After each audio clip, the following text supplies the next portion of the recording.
All right, what's going on, y'all? Hey, I'd like to put out a video here and follow up to one I put out a while back called "Cannot Be a Transgender Christian."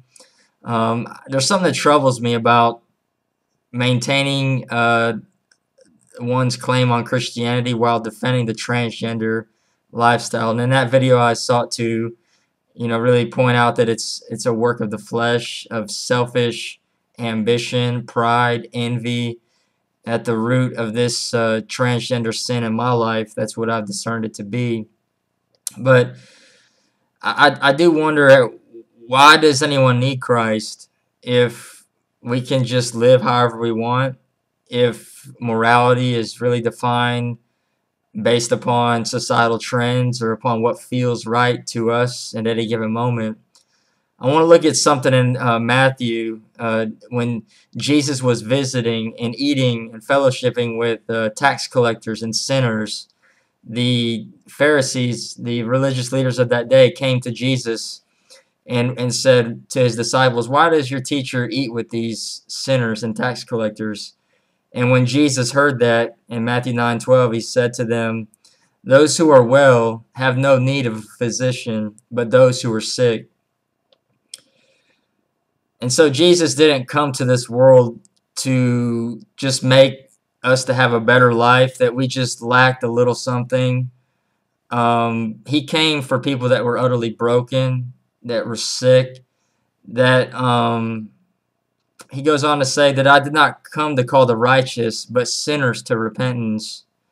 And so we're all in the same boat, whether we struggle with transgender issues or whatever it might be, that we are sick, whether we see that or not. And the condition upon entering into a relationship with Christ is to acknowledge before him that, Lord, I'm sick.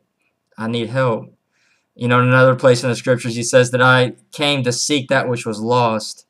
He came for those lost sheep that were willing to humble themselves and say, Lord, I don't really know where I'm going. I need your direction.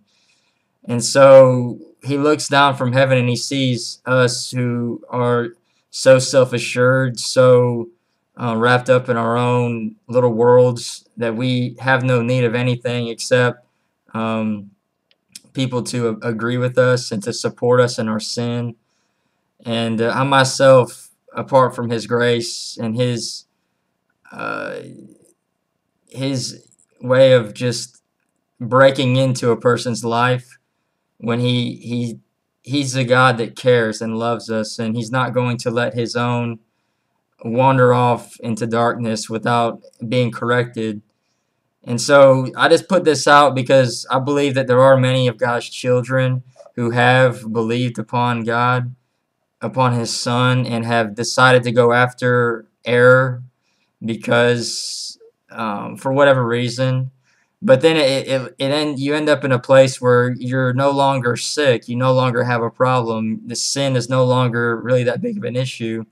And the whole reason that Christ came to earth was to fulfill the law, to die upon a tree, and to pay the price that you and I can never pay for our sin. When Jesus was tempted in the wilderness, the first passage that he quoted out of Isaiah, when he went into the synagogue, in Isaiah 61:1, it says, "The Spirit of the Lord is upon me, because the Lord has anointed me to preach good tidings to the poor. He has sent me to heal the brokenhearted, to proclaim liberty to the captives, and the opening of the prison to those that are bound." And we see here that Jesus, his primary, you could say his mission statement as he comes out of the wilderness testing, that he came for the poor, those that have nothing. He came to the brokenhearted, those who need healing.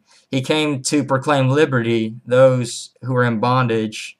He came to open the prison to those who are bound. And so I know that this is the human condition. We see it from Genesis to Revelation, that man sinned and so took on a new master, the God of this world, as the Bible calls him, the devil, who has a whole world system which is multifaceted. This particular issue I'm addressing is just one area where he's deceived many. But the fact is that we're sick, we're poor, we're brokenhearted, we're bound. And in order to receive God's healing touch and his deliverance, it requires an honesty before God. And I just have a few more thoughts here I'd like to tack on to the end of this video. That, Jesus was there eating with the tax collectors and sinners.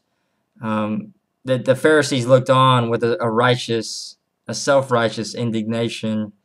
They didn't understand that Jesus was there to not rejoice with them in their rebellion, but he was there to rescue them from their sin. He was there to heal them and deliver them.